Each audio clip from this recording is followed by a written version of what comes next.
The cry of the alala, or the Hawaiian crow, is a distinctive sound you only hear in the forests of the Big Island. But the sound of the endemic bird almost fell silent forever. Due to loss of habitat, disease, and predators, by 2002 there were no longer any alala left in the wild. But thanks to a dedicated team, the alala is now showing signs of a comeback. We're here at the Keauhou Bird Conservation Center in Volcano on Hawaii Island. And what we do here is we breed critically endangered Hawaiian birds and we release them back out into the wild. The work began in the 1970s when workers captured alala and began to breed the birds at the center. So the alala, like many other plants and animals and insects and fish that are found only here in Hawaii, are really a part of this place. So I think that it's important for us to preserve, protect, and restore all of these different species that are found only here in the islands.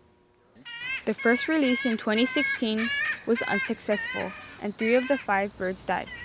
1 starved and 2 were killed by the eel, the Hawaiian hawk. The remaining birds were captured and brought back to the center. With the 2017 release, there are signs that the birds are learning to survive in the wild. We're out there in the field one day monitoring some of the birds, and we were just walking away from this area that the birds were hanging out in, and we hear this eruption of alarm calls from the alala. And then we turn and we end up seeing 4 alala chasing 2 eel or more, and that's the kind of behavior that we'd hope to see to keep them surviving. The latest release in 2018 brought some very exciting news. They're starting to do more of their natural behaviors, which is really exciting to see, including the possible formation of breeding pairs.